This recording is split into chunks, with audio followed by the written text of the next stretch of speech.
Welcome to Essential Viewing.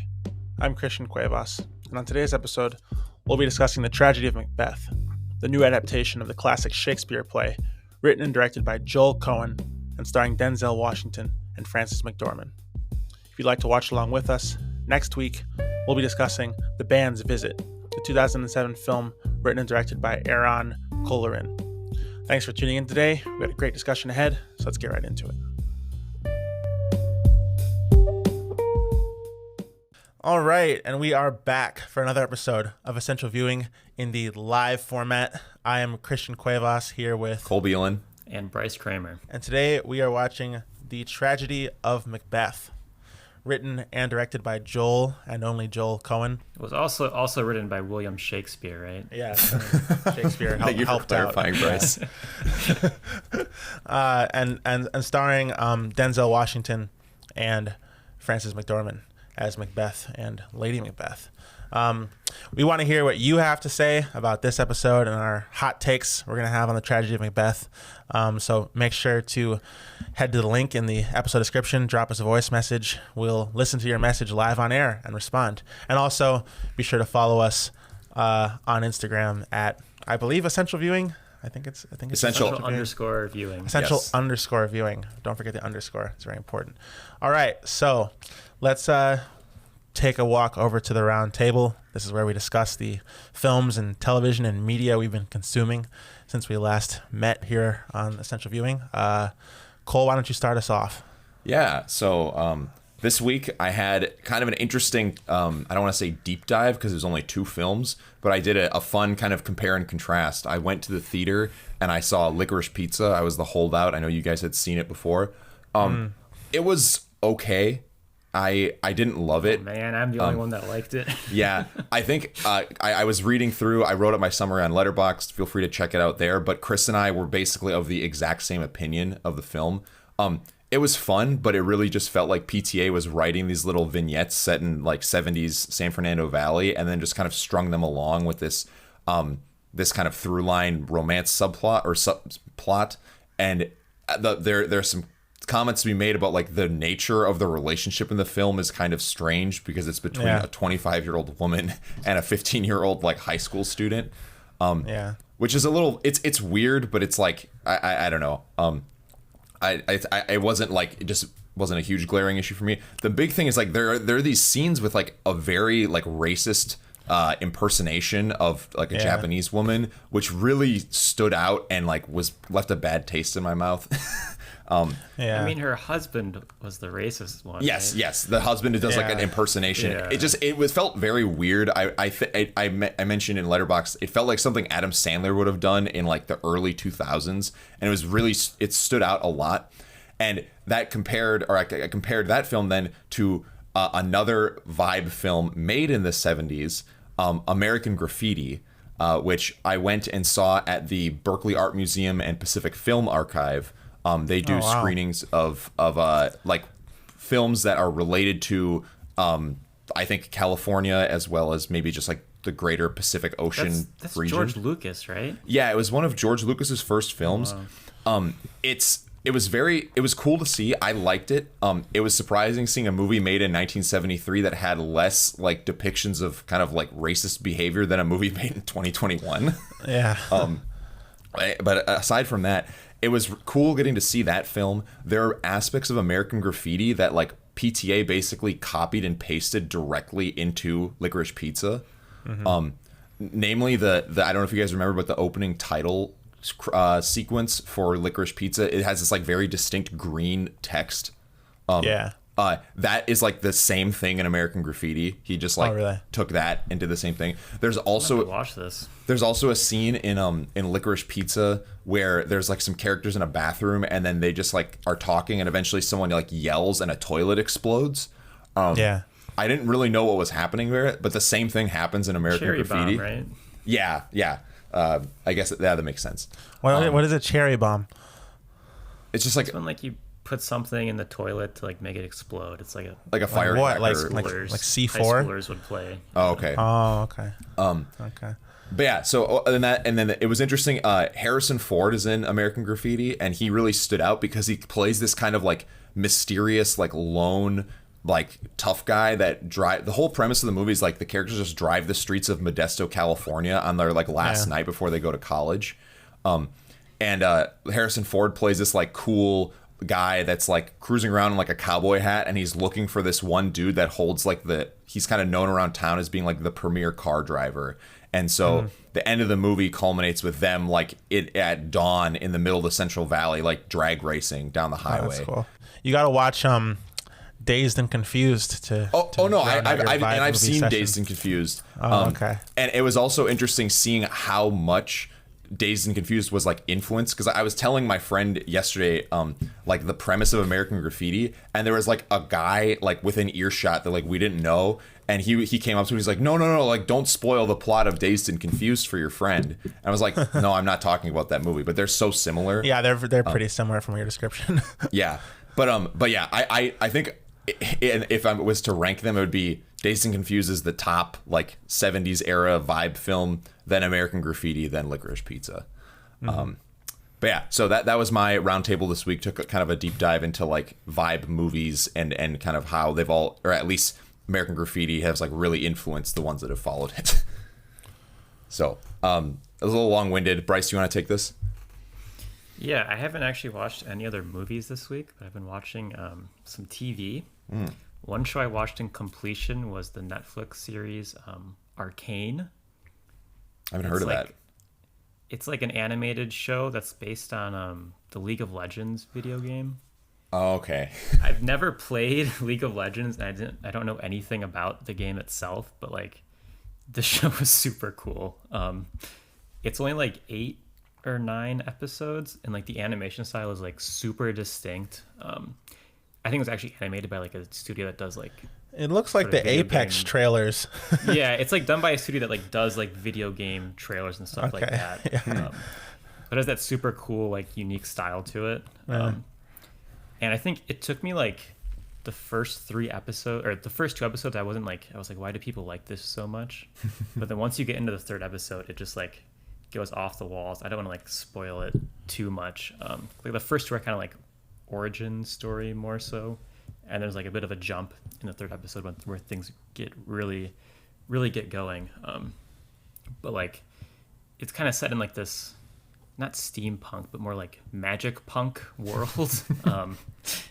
And there's just like this huge cast of like characters, and it does a really good job balancing and developing them all. And the episodes are like pretty brief at like 35 to 40 minutes. So it's not like a huge time commitment to watch through the thing, and I had a great time watching it. The action is like top notch as well. They just do some really unique cutting and things with the style. The main question I have, Bryce, is does it justify Netflix's recent price hike? If they give us like a new season of this every 2 months, yes. But we probably won't get another season of this for like 2 years, so okay. No. Yeah. And then the other show that I'm like halfway through right now is Dexter New Blood, which is like the I don't know what to call it. It's like a mini series where it's kind of like an epilogue taking place like 10 years after the original Dexter series wrapped up. I can't talk too much into like the setup and plot of this show without spoiling Dexter, the show itself. But that's a show I was like a big fan of when I was a bit younger, and it's been fun revisiting it. And this show is just, I haven't been able to put it down. Like I watched like 5 episodes in the last like day or 2, and I usually don't binge TV shows. But it jumps from the original Dexter series, which is like in like a Miami setting, to like the cold winters of upstate New York. And it feels like a very like Wind River setting, in terms of like there's like a lot of Native American characters, and they're close to like a Native American reservation, and they're dealing with a murder mystery and crimes like in that sort of setting. So it's reminded me a lot of that. And I just haven't been able to stop watching it. I don't want to talk into too many details because I kind of would have to spoil all of Dexter to do so. But yeah, two shows I've really been enjoying this week, and that's what I've got. Okay. Well, for my roundtable, first I want to talk a bit about Sidney Poitier. I meant to talk about him last week, but it slipped my mind. He died the week before last, and I think he's someone that probably younger audiences aren't necessarily familiar with. But he's like, when you talk about like the great actors like to exist, like he's like just a giant of acting, not just for his like contributions to like progressing like the politics of Hollywood, but just like as an actor in his own right, he's like an amazing actor. He's someone whose films I kind of grew up watching, like movies like Raisin in the Sun, I mean, and like comedies that he directed, like Uptown Saturday Night, where he's just like he's an actor with so much range, and also like someone who really paved the way for like the kind of diversity that we see now in the movies. He came into Hollywood at a time when it was like literally like Jim Crow Hollywood. Like black actors would only be playing like porters or like butlers or like drivers. And he was like literally the first person to come into Hollywood and be like, no, I'm going to play like the lead role in this movie. Like I'm going to be like opposite like a white person in this movie, like as a lead, not like as a servant, So he like, and he was doing it all on his own, like there weren't black writers or black directors or anything at the time. So he like really like changed the game as far as like the movie business is concerned, and like opening it up for like, the kind of diversity that we have now. It's sad that, he passed away. I think he was 94 years old last week. But definitely someone worth like, going back and watching some of his movies. I'm planning to watch In the Heat of the Night, which won Best Picture the year it came out. But like A Raisin in the Sun, I don't know if you guys have seen that one. I always had to watch that one in English class in high school. I've read it. I don't think I ever saw the movie though. Huh. It's a great his film adaptation of that is like amazing. Like his performance in there is like amazing. It's all set in like a kitchen, just like the play. So like it really like relies on his acting and like the other actors that are playing the other members of the family. But it's like he like blows the roof off of the thing. Like it's definitely a must watch. Add that to my list to watch also. Yeah. Me too. Yeah. And then I just wanted to talk about him. And then as far as things I watched the Netflix original film The Power of the Dog with Benedict Cumberbatch and one of our essential viewing favorites, Jesse Plemons. Yes. And also Kirsten Dunst. It's good. It's really good. It reminds me a lot of The Master, actually. Now, the movie isn't exactly subtle in terms of like what the characters symbolize and like what it's making a commentary on. It's sort of a commentary on like toxic masculinity and such, which, you'll watch it and you'll see how it's doing that. But I really liked it. It's got some great acting. It's like an anti-Western almost. Like it kind of like makes you think. It takes like the ideas of the Western and like the super cowboy and like sort of turns them around and like examines them from a more modern perspective. And like a lot of the times it's like a dangerous game, right? Like there's been a lot of movies coming out that have done something like that. Like we talked to The Matrix Resurrections, for example, and it's like failed miserably. But in The Power of the Dog, I thought it actually worked really well. It's a great movie, very kind of a slow burn suspense. So yeah, I definitely recommend that one. And then other than The Tragedy of Macbeth, I last night needed some late night entertainment, so I was doing the You versus Wild interactive survival experience with Bear Grylls. What? I did that too a long time ago. What is this? It's pretty great. So it's like a Netflix interactive. Yeah, I'll let you pick. So like basically, Bear Grylls is like in the woods. The first episode, okay, Bear Grylls is in the woods and there's a scientist who's like stranded, and like Bear Grylls has to like find her, right? And like you have to choose, like, so there'll be like a river, right? And he'll be like, should I swing across the river or should I shimmy across this like little bridge, right? And then you have to choose. And like sometimes if you choose wrong, he'll like die Right? Are there fun like cutscenes that like show him like drowning in the water if he fails? Yeah, he'll be like, I'm drowning and I'm gonna have to call for a helicopter to save me.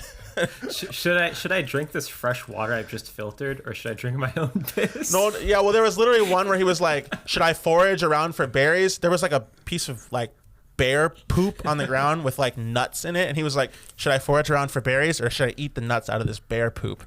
Right? And like obviously I chose the bear poop, but like look, it's a pretty good time. Like I think it's so dumb, but like it's hilarious. It's like obviously fake is the thing too. Yeah, like it's like you feel like he's like behind a Wendy's like in Florida like doing this.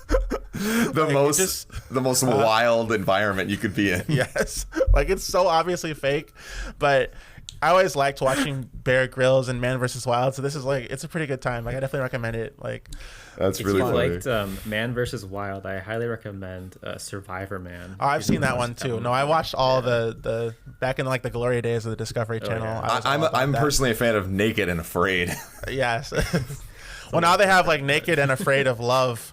Oh my God! Which is like a dating show with the same premise. I didn't even know that this You versus Wild thing existed. That's really funny. Oh, it's pretty great. Yeah, it came out quite a while ago. They've got like they got like a bunch of editions of it. Like they have one that's like You versus Wild, All Animals Attack or something like that. I gotta play that one. I'm pretty sure I just did whatever the first episode was, like when it first launched, and then I did like 3 episodes of it last night. Like I was hooked. That was like around when like that interactive the Black Mirror episode came out also. Yeah. They really need to invest more in their interactive stuff because I really it's a lot of fun. I want them to make like a Goosebumps like interactive. Like you remember the books where you'd like flip to exactly. They need I to want do that as a show. That would be awesome. Yeah. It's hilarious. Yeah. Well, that's all I got for the round table. So now let's get into our brief synopsis. Who wants to give the synopsis? Can I take a stab at this, Chris? Yes. As someone that so the Tragedy of Macbeth is the film we're talking about today. An adaptation of the kind of classic Shakespearean play, just Macbeth. I don't know if I'd call it a classic. No. What? I guess, okay, Bryce. I mean, I think I'll say I think everyone has had to read this in high school at some point or like learned about it in high school. I don't know if you guys did. I certainly did. Yeah. Yes. Okay. Yes. Okay. I'll say that like I was never a big fan of Shakespeare just because, and I'll maybe talk about that a little later on. But I'm a fan of at least the Cohen brothers films. I know this is the first film that Joel Cohen directed kind of himself. Anyway, I'm going on a tangent. As a synopsis, Joel Cohen has presented us with a film where Macbeth, the Thane of Cawdor. Well, he becomes Thane of Cawdor early on in the film. But let's stay spoiler free here, right? In case people haven't read Macbeth before.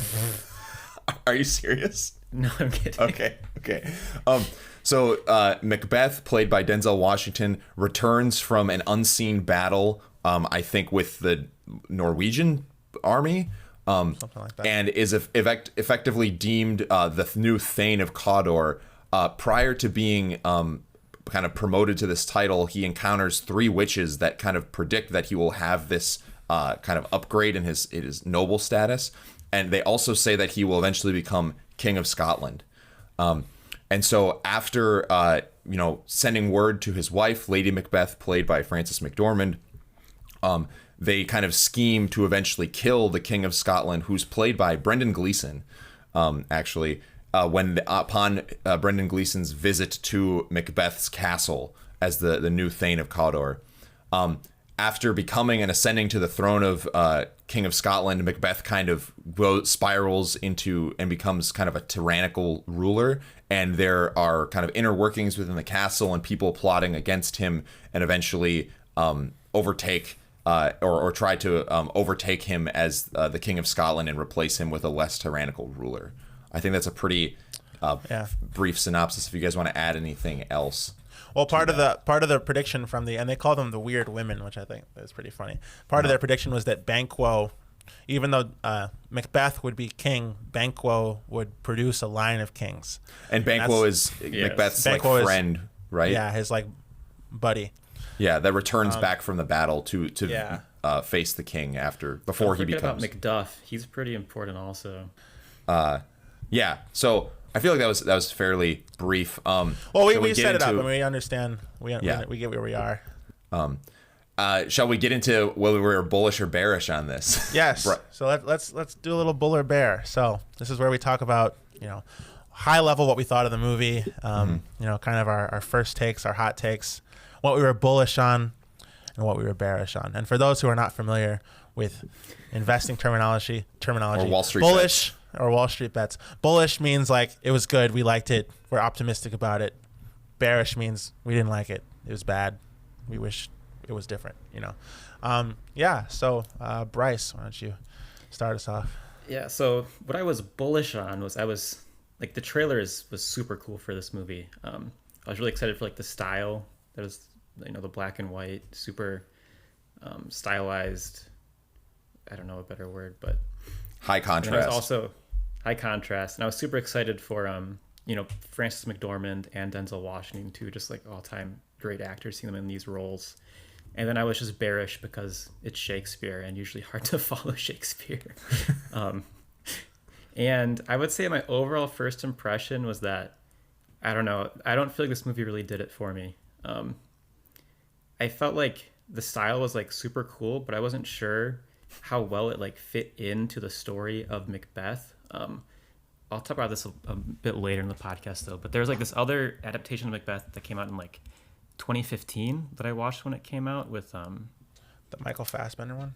With Michael Fassbender and Marion Cotillard, and it was just such a more epic telling of this story that I thought worked a lot better as a film adaptation versus this one that was much more bare bones. I appreciate what they were going for, but for me it just didn't kind of pan out in the end. But I did. There are a couple of really cool standout moments that I loved, and we'll get into those later. But that's my initial assessment. Cole, what do you got? Okay, I started to kind of get into this territory when I did the synopsis, but I'll take it now. So I think I was bullish overall. I like, the Coen brothers films. I know this is just Joel Cohen, and I think his first film he directed separately from or without the involvement of his brother. I like Denzel Washington. I like Frances McDormand. I was bearish like Bryce on just the fact that it's based on Shakespeare and how faithful they were to the actual written screenplay for the original play itself. I always the old have language. Yeah, the old or mid English, old English, whatever the actual term is. It's very hard to parse and follow and understand what characters were saying. I will say that going into the movie, I wasn't actually aware of how much there was going to be, because I think I saw the of that old English. In the trailer, they kind of keep that reserved. Anytime they show the characters talking to each other in the trailer, it's pretty brief and that you can understand what they're talking about. But here it's a lot of this vast kind of poetic Shakespearean prose, and that was I was not loving that. I think I understood maybe 50% of what the characters were actually saying, and because this is a work that's adapted from a stage play, a lot of the scenes are just the characters talking, right? And so when a lot of the film relies on that, it became a little hard to follow. I still really liked the visual aspects of the film. The high contrast, black and white cinematography was looked great. And I particularly liked the set design for this film. And we'll talk about that maybe a bit later on when we get into our deep dive section. But I really enjoyed seeing the characters in the sets, and the way they were shot in these kind of vast, brutalist kind of castle settings was really cool. To add on to Cole real quick, sorry, Chris. I felt like it wasn't just the language is hard to parse. It just felt like everybody was either whispering or yelling, and it felt like whenever they were talking, they were going at 5 miles, or not 5 miles, 100 miles an hour, just trying to rattle off as many lines as quickly as they could. I just wanted to add that in the response, but go ahead, Chris. Yeah, I was excited about this movie. I mean, Denzel Washington is an all-time super legend actor, and somehow I feel like this casting, because obviously people don't know this, but his origins as an actor are in the Shakespearean acting. So this is I didn't know actually kind that. of like a return to his roots for him. Like this is kind of where he got his start doing. So like, you know, it's such an epic casting. I was also just like the little 5 shots they give you in the trailer are like, you know, it looked amazing, you know, and like this movie, like, and obviously, you know, watching the movie, I felt the same way. Like, you know, one thing about like the way it's presented is like, you know, this is something that's written for the theater. I like theater a lot, so like I liked how this kind of retained like the kind of theater feeling. You know, I almost felt there's like a very high production value, like stage play you were watching almost. Yep. So I liked presenting it more as a stage play. And you know, it had like this very kind of formalist cinematography that reminded me of a lot of films of like the 40s. If you watch like kind of epic black and white dramas of the 40s, they kind of have this look. I can like the film Black Narcissus, which is this movie about these nuns on a mountain, comes to mind, for example. So I really liked actually, like, you know, and obviously the set design and all things were amazing. Very high contrast, black and white, which really popped out of the movie theater screen. I was very bearish on the viewing experience I had watching this movie. It was honestly ruined by some very unruly moviegoers who were in the auditorium. Oh wow! They were okay. talking the whole time over the movie. Like they were talking so loud. Like when Denzel would talk, they would talk louder to talk over Denzel. They were having a full conversation the whole movie. I yelled at them. Other people in the movie theater yelled at them to shut up, and Wow. they kept talking. It was that bad. Oh so like it God. honestly like ruined. And Denzel's my already ability. whispering a lot to begin with. Yeah, like it was really brutal. Like it honestly. I watched it at home. I didn't have Yeah. this problem. Oh. I feel like I need to rewatch it just because like it was like legit ruined by these like uncivilized people who were in the theater.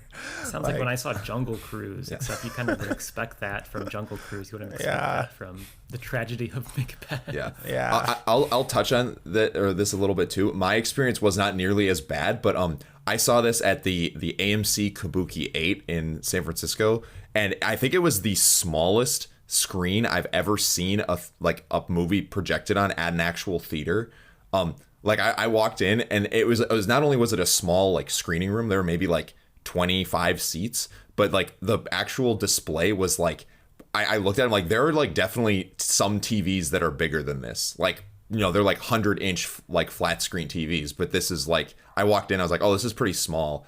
Which was just kind of strange. It didn't really affect my appreciation, but I didn't get like a really big projection of the actual film.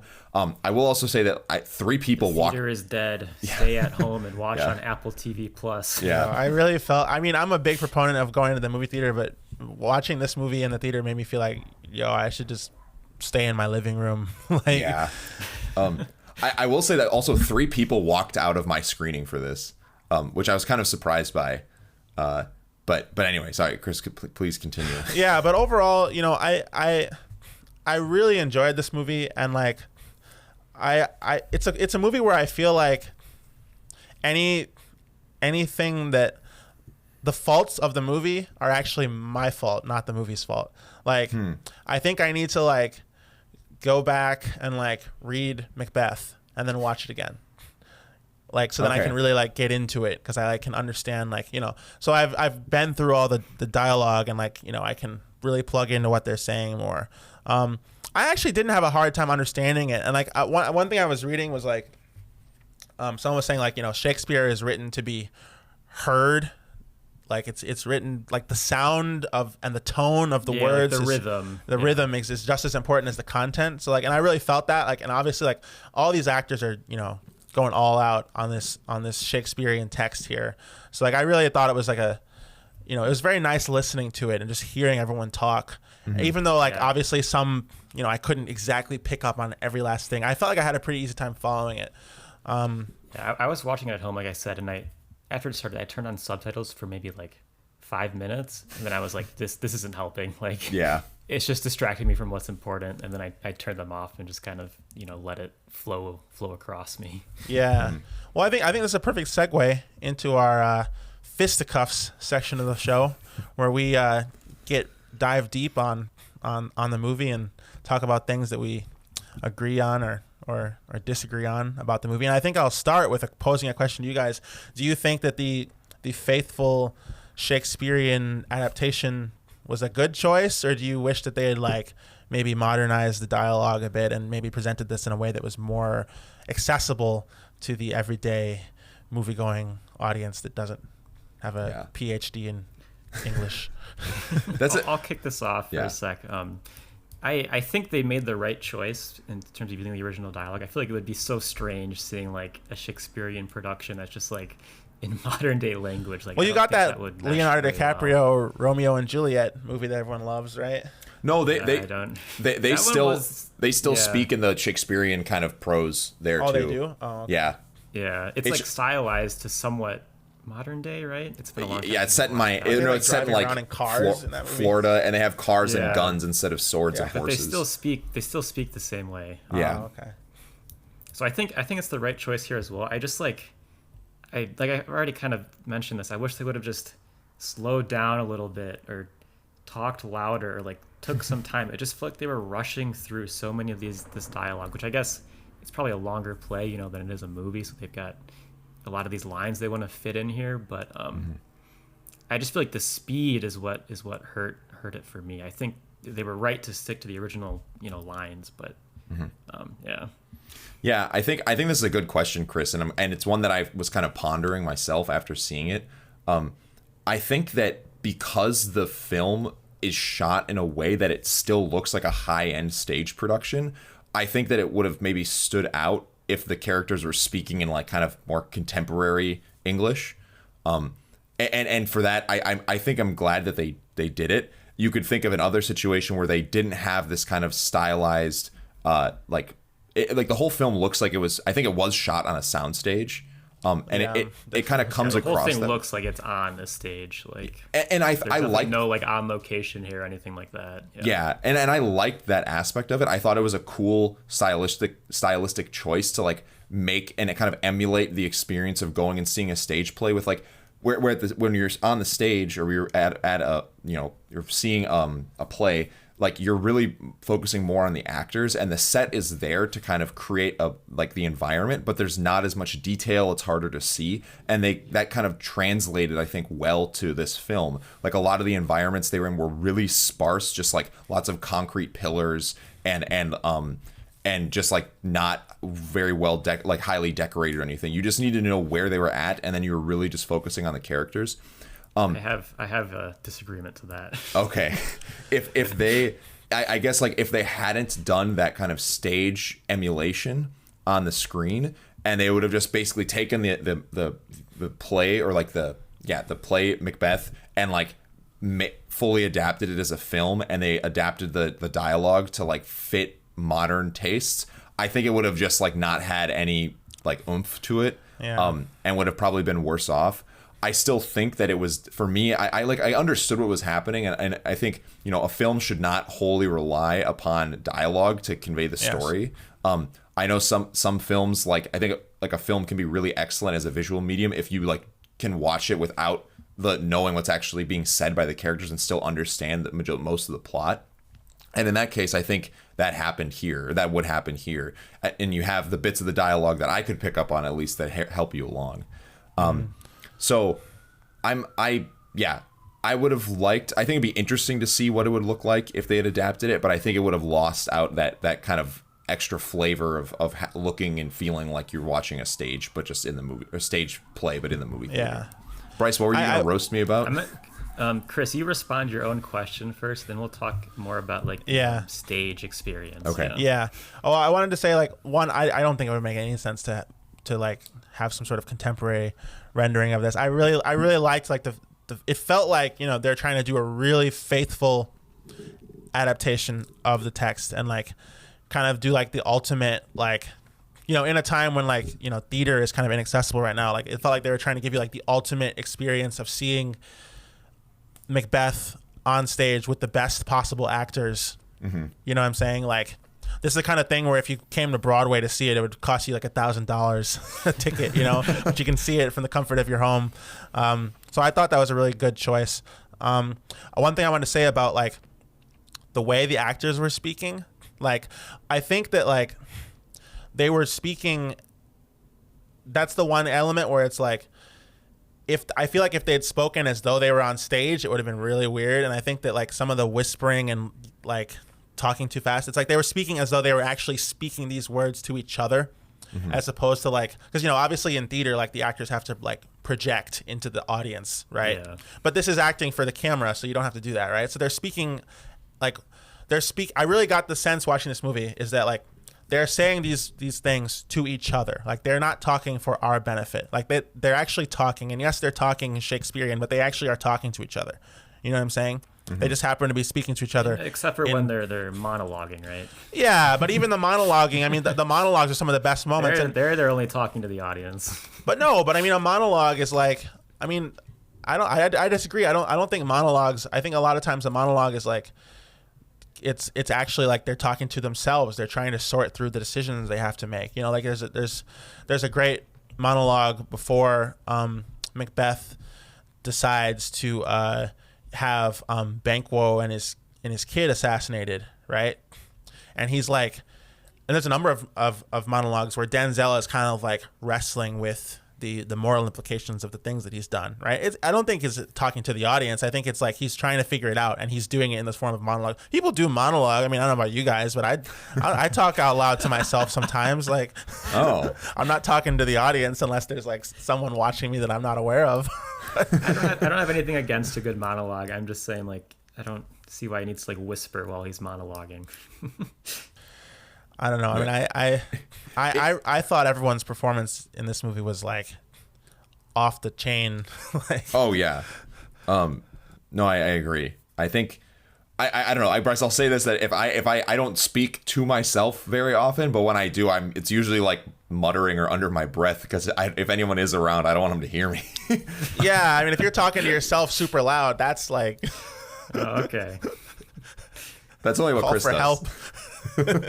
Yeah, that's only me. Yeah.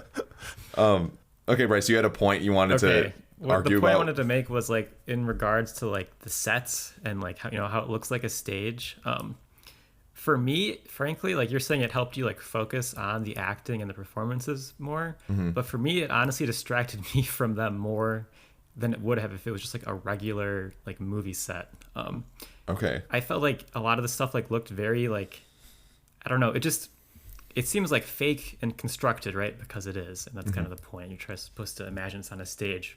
But for me, like my attention was being drawn more to like these perfect shadow angles they're making and like this perfect symmetry. And like almost all the shots are like that, to the point where like I'm not focusing on the characters. I'm more focusing like on the set they've constructed. And like that aspect also kind of pulled me away from the performance. I do think the set's really cool. Like I'm not disagreeing with that. I just feel like it didn't work that well for me. And my example is the 2015 adaptation, which is a bit more I don't know, I feel like it has a larger scale, a bit more epic. Like it actually feels like Macbeth is like ruling over like a large castle with a lot of people in it, whereas this is like the dude's got like 2 hallways and like 3 servants and like that's his domain. And I get like what they're going for, it's a stage play versus like a big movie adaptation, but I just prefer the other method more. But I feel like, I think it's a well edited movie. Like I think they punch into the close up when they need to like really get you, like when like they need those big emotional moments. Like I feel like they really allow the actors to play. Like you think about theater, right? Theater is like 100% on the actors. Like yes, they can do a few things with the lighting cues and stuff, but it's like the actors have to carry it. Play. It's a movie, right? But I'm saying like it's a stylistic choice to say, okay, we've got like the best actors in the world. Let's let them carry this thing, right? And like I think we have the Macbeth adaptation where you make it like more of like a grand like epic kind of, and you do it has all the trimmings of like that kind of film, like more of an action movie kind of presentation. Like you have that already, that exists. So like I think doing it more like taking it in a way that it's closer to the medium that it was written for, but also like heightened as cinema and like making it so visually stunning, right? It's like, I feel like it's the best of both worlds. Like you're getting the immersion with the actors and the performances you get from theater, but you're also getting like the very like the heightened stylization that you can achieve in cinema. I feel like it's taking the best of both worlds. Yeah, I agree. It's a different interpretation. I just like the other one more. Yeah. I don't want to keep going on about the older adaptation, but like there's this really cool bit in the old one where like they literally set like Burnham Wood like a flame or something like that. So like the whole like final fight between Macbeth and Macduff, there's like this really cool like orange smoky hue and like ashes like I don't know, it's just the cool shots from that movie. Like I kept remembering them as I was like reflecting on this one and just preferring the 2015 one more. So I'll shut up about that old adaptation for the rest of the podcast. I want to touch on one other thing, just because I really came away with this really appreciating the set design, and I thought it was kind of clever, like you said, Bryce, that the sets look constructed and kind of, I don't want to say cheap, like they look like well constructed, but they're also like very barren and kind of evoke this like brutal landscape. Like brutalism is like this, aspect of architecture that's like a lot of stark, like clean lines and a lot of concrete and kind of barrenness. And I thought that was cool. It also seemed like kind of a clever way to keep the budget of the film low. I'm not saying that that's like the only motivation, but I think this is one of the first like Apple TV original films, if I'm not wrong. No, there's a ton of them. There are? Yeah. Like actual films or TV shows?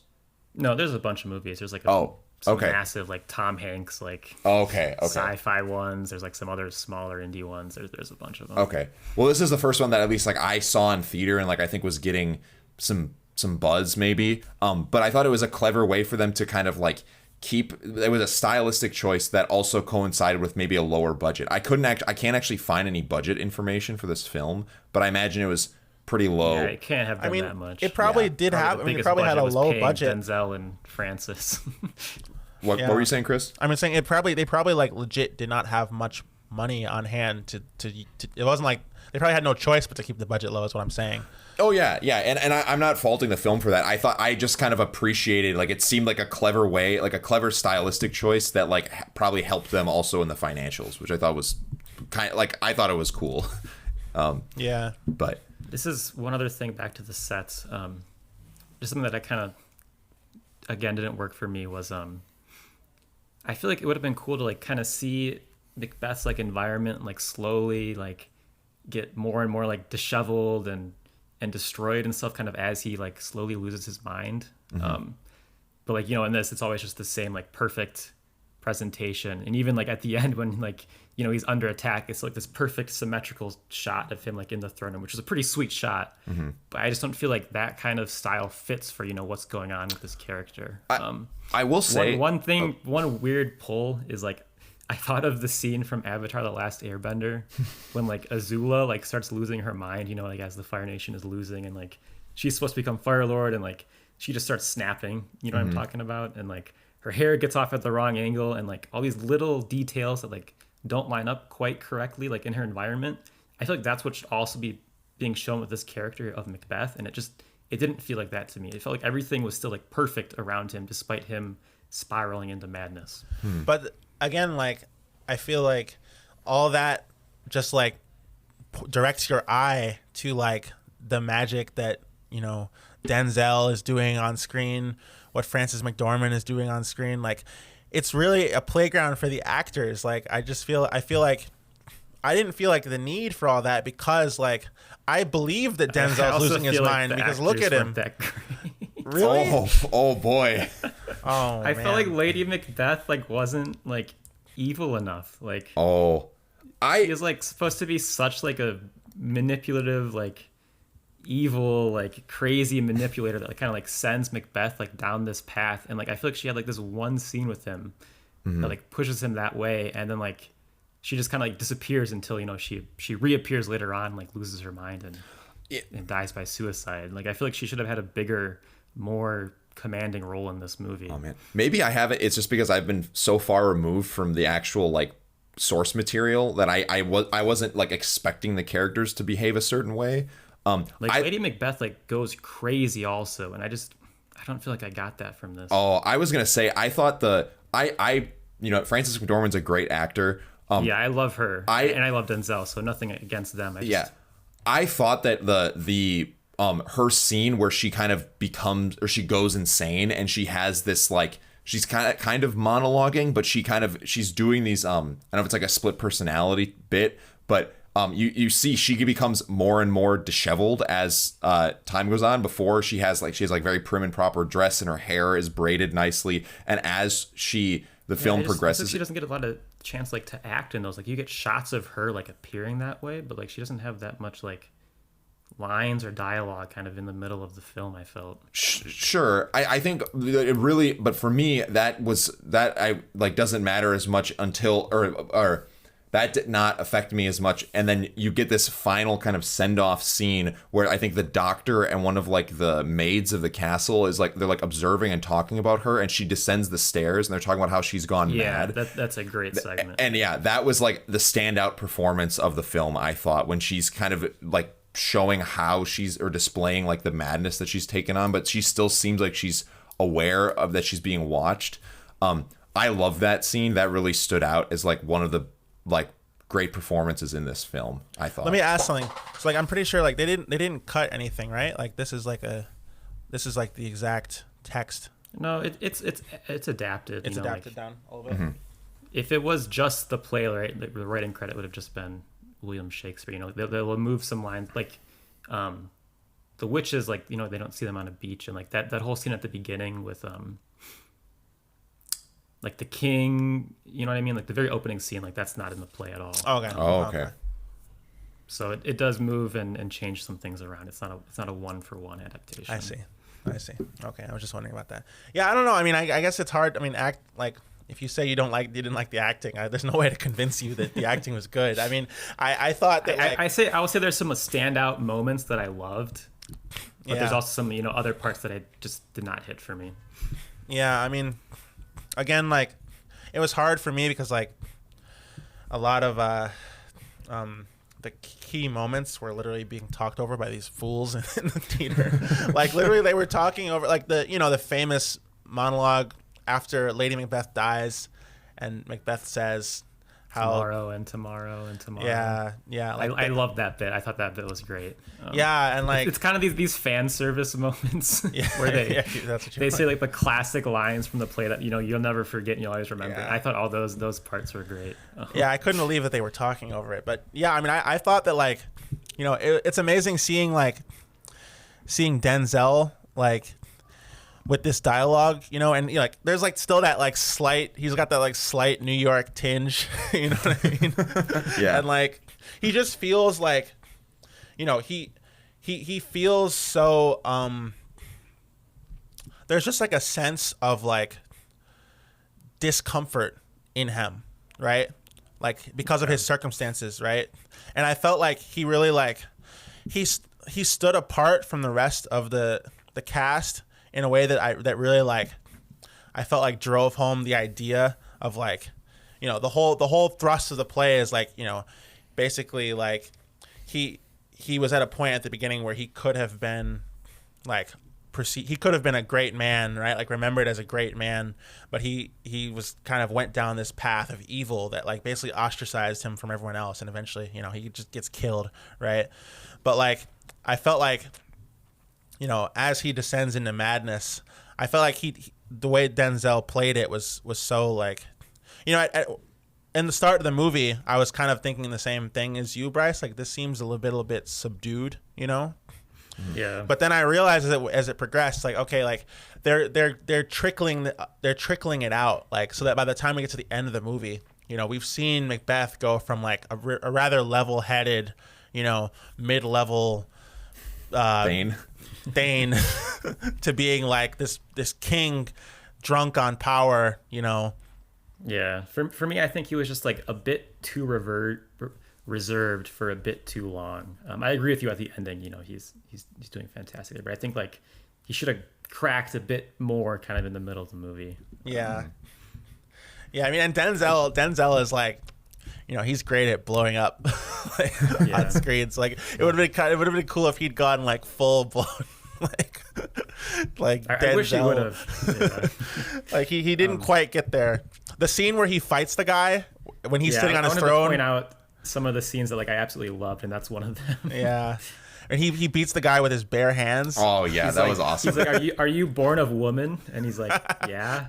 And he just like, I don't know, I think he like throws down his sword and just like takes him hand to hand combat when the other dude's coming at him with the sword. I love that segment. That was awesome. He gave the sword back. That was actually like we've been in like I feel like we've been deprived of like well filmed action recently. Yep. And like that was like having just watched The Matrix Resurrections. Yeah, exactly. And that was like awesome. Like you can tell Denzel like he knows his moves, you know what I'm saying? Like I wasn't expecting him to be, cuz he's like what? He's like 60. Yeah. I think he's like 67.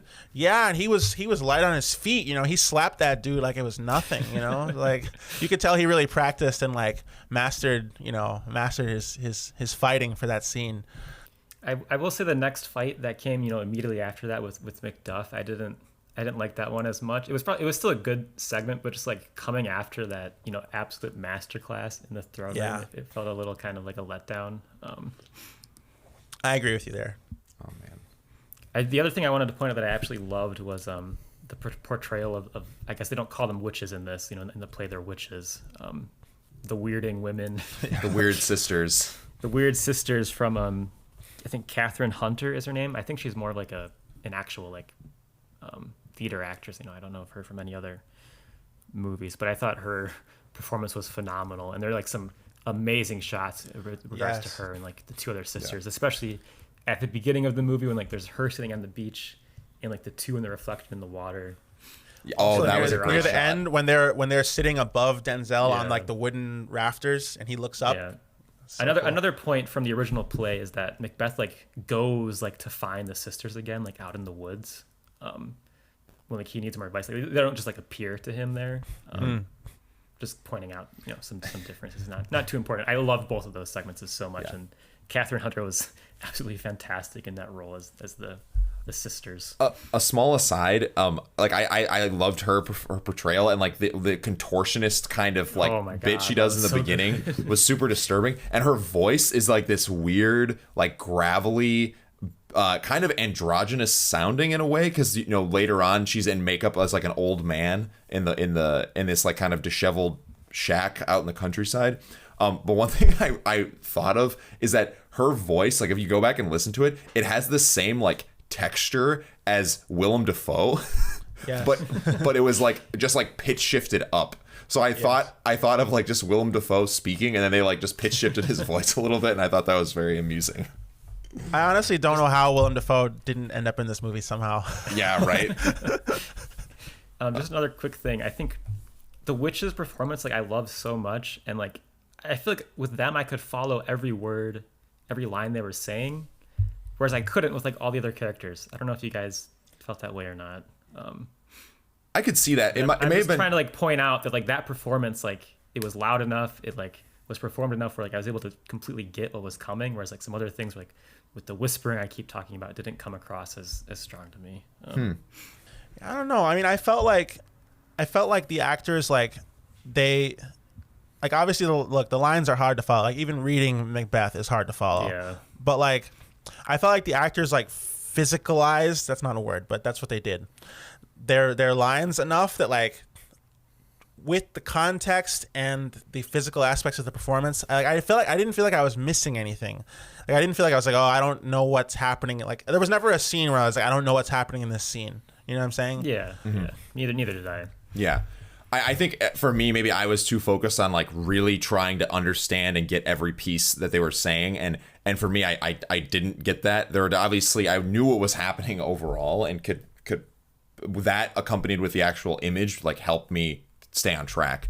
But yeah, the dialogue, I think for me, it's just like a personal taste thing. Like it's, I can appreciate the film and like it a lot, but it may not just like 100% like fit with what I like in terms of like what I'd prefer to watch maybe. Yeah. I mean, there are some obstacles, right? Like I'm not going to pretend that there are obstacles to enjoying this movie. Like, and I can see how a lot of people would just be like, no, I'm not going to do it. It kind of sounds like we're getting into ratings now. Wait. Couple quick more bullet points here. A couple of things that I like that we haven't mentioned so far. I liked Corey Hawkins, I think, as Macduff a lot. He's also in the Heights, which came out this year, which I also loved. I liked seeing him pop up here again. I liked Stephen Root in like this one random scene. Who is that? You guys know what I'm talking about? He's like this character actor that shows up. You might remember him from Barry. Have you watched Barry? Oh, is he the bald guy? Yeah. Oh, no, never mind. Yes, I know who you're talking about.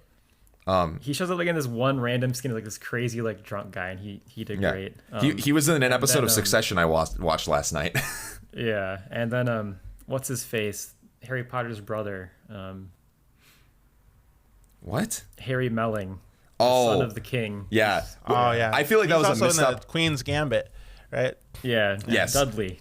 He was great also. He was great. I feel like there was a missed opportunity for Brendan Gleeson to star with his son Donald Gleeson, because like they literally are like father and son. Oh, that's his son. Oh, he would. Yeah, he looks like he'd be in this That'd movie. have been good too. But anyway, yeah. And my last point, my biggest laugh from the film was when like the army was marching towards Macbeth, and like they just pick up the trees and like cover their faces with them and start marching forward. I couldn't stop laughing at that.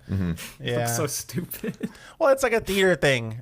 It's like like a theater thing. One thing I want to mention, the Green Knight Ralph Ineson is also in this movie For very briefly. but his voice is super recognizable, right? Yeah. Also, as far as funny moments, the kid, Macduff's kid, when that kid was so funny. I know exactly what you're talking about. He sounded so different from everyone else in the film. He was like he didn't really get the memo of the whole Shakespearean adaptation thing, but like he was so funny. Like, good for that kid. Like, I hope he has a great acting career. I thought you were gonna say how they were like, oh, you're out of the movie. You're not like fitting the tone of the rest of the dialogue, and they just like yeet him off the balcony into the fog. Yeah, right. That was hilarious. Yeah, he does get tossed. That was a super impactful segment though when they attack Macduff's family. Besides, the kid feeling out of place, that was a really good scene also. Yeah. Oh, Another thing I want to comment on, because I'm sure I haven't read, but I'm sure somewhere in some corner of the internet, someone online is going to say, why are there black people in this? And like, I thought that like, look, I don't see why there shouldn't be, for starters, but two, like, I just thought the casting was like super awesome. Just like, you don't like, I liked that, like, I kind of had an expectation coming in that like Denzel was going to be the only black person in the movie. Right, and like I just liked that like it wasn't like that. Like, it was just like, like we don't need to have any expectation of like some character is supposed to be a certain race just because. Like, I liked that there was just like all the actors felt very fitting in the roles that they were in. And like 100%. Like, it doesn't. I don't think it matters. And I think it actually like helped. Like, it helped.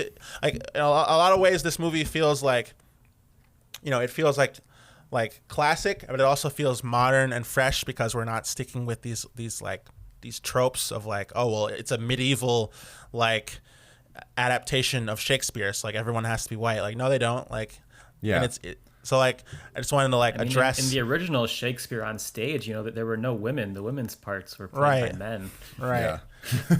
Right. That wasn't good. But no, that's my point though. Like, we'd still be doing that, if it weren't for like. So I thought like the casting like all around was like fantastic, and I was just like, seeing everyone there and like, like I said, I think I feel like if there's like a best ensemble award somewhere, I feel like this film would be a good choice for it. Yeah. I think, are we ready now? Are we ready? I think we can get into hand out ratings. some stars. All right, Bryce. I think it sounds like you're gonna be pulling up the rear here. Why don't you go so first? I definitely feel like I like this the least out of all of us. Mainly because I think I just kept thinking about that more epic, grand adaptation I watched a couple years back. I feel like that one worked better for me. I appreciate what they were going for here with trying to make it more like an actual, on stage theatrical production, just on the screen with some extra style filled in. I've already talked about some of my problems in terms of how like that sort of set design ended up distracting me. I'll keep going on about how much the characters were whispering, which doesn't work for me. But then again, there are a lot of things to like about this movie. Like, we've mentioned, I had some problems with some scenes, but for the most part, performances were really good. There's some standout shots with, the witches and, the final, not the final fight, but the penultimate fight between Macbeth and I don't even know what that guy's name is. But overall, I don't think it's one that I'm going to want to be ever really interested in revisiting. I'm glad I watched it, but it wasn't, my favorite of the year or anything like that. So I'm just going to give it a middle of the road 3 stars. Oof. Okay. Brutal. I guess I'll go next. I really like this movie, and like I said, I think that the fact that it's not, like, I'm not giving it 5 stars, but I really feel like it's my fault that it's not 5 stars, and the fault of the 2 assholes who were talking the whole time in the movie, who really prevented me from getting immersed in the movie. But I feel like, I'd love to be in, I don't know about what your guys' English classes were like, but oftentimes you'd read something and then they'd wheel out the big TV and you'd watch the movie version of it. So the English class kids have a real treat. This is what they're going to get to watch. And it's interesting because... If I was an English teacher, this probably would have been 5 stars. Yeah. It's interesting, too, because the movie is a 4:3 aspect ratio, which is perfect for... I don't know if they have flat screens in the classroom now, but back in my day, there was a big square TV that would they still... the CRT TV cart is a classic. Yes. So if they're still doing that, then this is perfect because, like, you'll be able to see everything just fine. Maybe that was, like, a purposeful choice. But, yeah. I loved this movie. It's jaw-dropping cinematography. So many shots that made my mouth was hanging open at how the use of light and shadow. Such striking images that are burned in my brain. Definitely one I'm going to be rewatching. Denzel was awesome. I think I disagree with Bryce's point about the whispering, because I feel like whispering something that you can't do on stage in a theater. It's like not possible because people won't be able to hear you.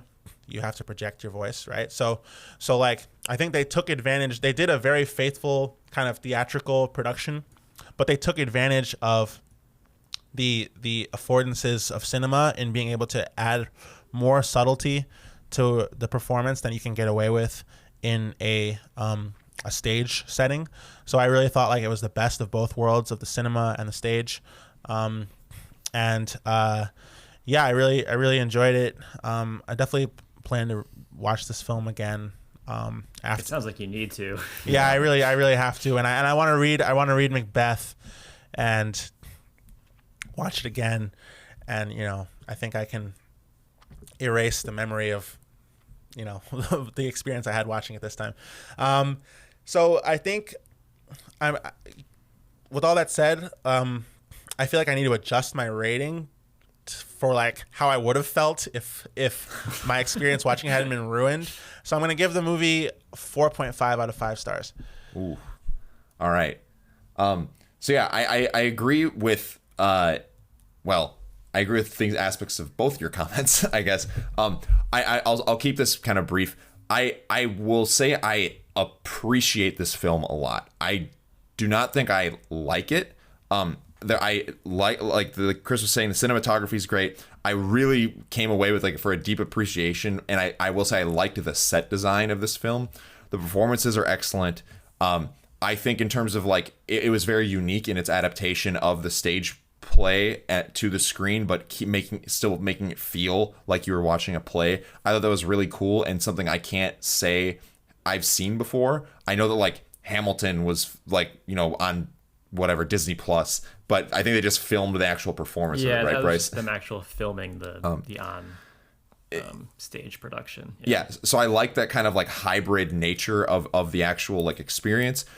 For me, I like we were saying earlier, and Chris posed this question of would the film have been better or how would it have been different if the dialogue had been adapted? And I don't think that would have worked very well, but still I can say I didn't really enjoy it's something I have a hard time getting into. We've talked before about kind of rating films on this podcast and about how we can objectively rate a film 4 stars, and that is what I'll be assigning to The Tragedy of Macbeth. A very like objective 4 stars. It's like great in execution, like all the components are there, but for me it just like doesn't hit the like hit me in terms of like really enjoying the film and like walking away and saying I want to see that again. It's similar to Stalker, I would say. Yeah. That makes sense. What do we got then? 4, 4.5, and 3? I think we're at 11.5. 11.5. Not quite there, but Not quite. still, I think we can still agree.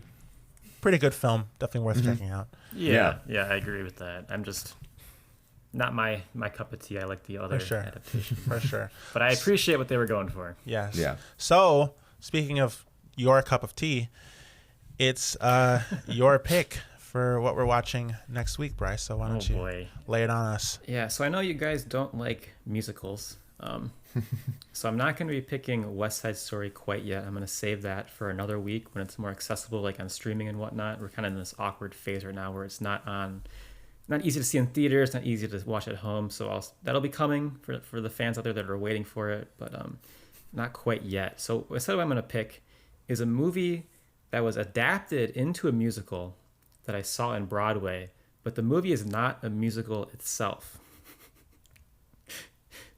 The movie I'm talking about is The Band's Visit. Okay. I have not heard of this. Hopefully a true essential viewing pick that neither of you have seen or heard of. No, I've heard of the Broadway. Okay, it's a movie from Egypt, I think, and it's like about this police band that gets stranded in this small town in Israel. Where were they? In Israel, and kind of learns a thing or two about life while they're stuck there.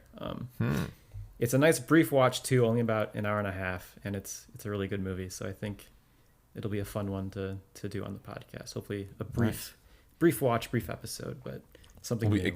We'll be expanding our international audience as well, Yes. hopefully. Okay, cool. I'm excited. Hitting up Egypt and Israel. Some deep cuts. Yeah, I'm excited.